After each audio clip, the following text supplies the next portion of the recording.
My fiancée came out as a lesbian and told me that everything we shared together was a lie. Now everyone is telling her how strong and brave she is while no one cares about me. My ex, who I'll call Dana, and I had been together for 7 years, and I thought that she was bi from the beginning. That's what she said, and she openly told me about her past relationships with girls, but I never cared because it wasn't a problem at all to me. We never had any big fights or arguments, just small things, and we always sorted out everything. So, after 7 years of our relationship, I decided that it was the right moment to ask the big question because we were deeply in love, financially stable, and already living together. I prepared everything to make it as romantic and unique as I could, and when I finally asked her, she hesitated but then said yes. That's when the problem started, because I didn't understand why there was hesitation. When I asked her, she only replied that she was nervous, and I didn't press any further because after all, she did say yes. When it came to telling our family, it was basically only her family because I lost both my parents when I was 20 and my little sister when she was 17. We told this to her parents and our friends, but even here, some things were off because her parents were faking happiness, and I didn't understand why, while our friends were super happy and were already suggesting ideas for our wedding. 4 months passed, and we were planning our wedding when the day arrived. I came back home from work, and she was waiting for me with her bags ready. I asked her what was going on. She told me, "Listen, I know this is going to be hard for you, but I'm not bi, I'm a lesbian. My parents have known this for 2 years, which is why they weren't happy and were faking it. Please, I beg you, don't make this difficult. Just let me leave. Don't cry, don't beg me, and don't scream. Let's handle things like adults." Then she drove away. I stood there on my feet for about an hour in shock because I couldn't believe it. We went from planning our wedding to Dana coming out as a heartless and cold girl that I couldn't recognize. The worst thing is that 3 months have passed since that day, and literally no one has ever texted me or called me to ask how I was, if I was fine, or if I needed something. Not her parents, not her, since she also blocked me that day, and not even our friends. No one gives a damn about me at all. In these 3 months, I've been hospitalized 3 times because I lost extreme weight and have insomnia. I just work and come home, nothing else. While everyone is praising her for coming out, applauding her for finally realizing she was a lesbian, and celebrating her courage to be herself after years of struggling to find her true identity.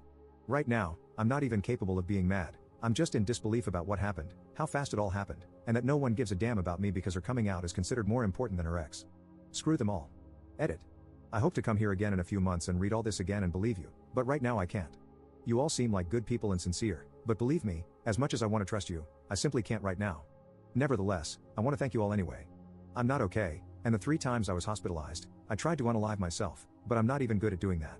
For 3 months, I've been thinking over and over again if I was the problem, what I could do better, what I did wrong, but nothing changes. So here I am, in the middle of nowhere, seated on a sidewalk like a homeless person, reading strangers' comments on a post that I don't even know why I posted. Again, thank you all. Update 1.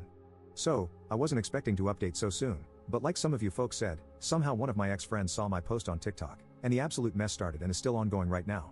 This ex-friend, who I will call Paul, reached out to me and basically told me that he saw the post and knew it was me because I used my ex's real name, and he was shocked to know what really happened.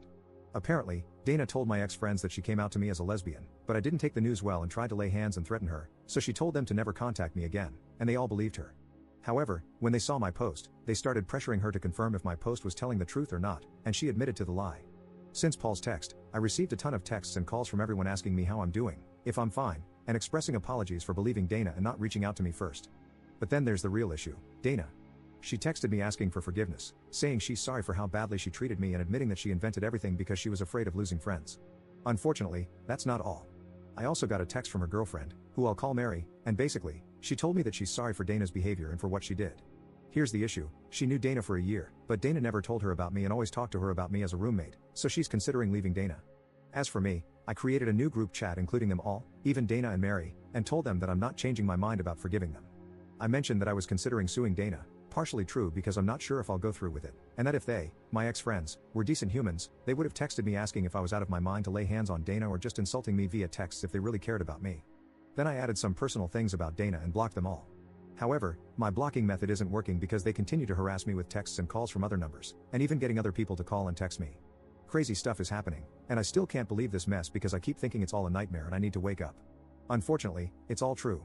Then, the other thing is that I finally saw a therapist today, and I don't like to admit it, but I cried a lot. I never worked on accepting that my parents and sister are no longer here, and then this thing with my ex added to it, making me explode. So, it's going to be a very long journey, and I hope to reach a point where I feel better. So, that's all for now, and I hope to update you not as quickly as now but when I'm feeling better. Thank you everyone.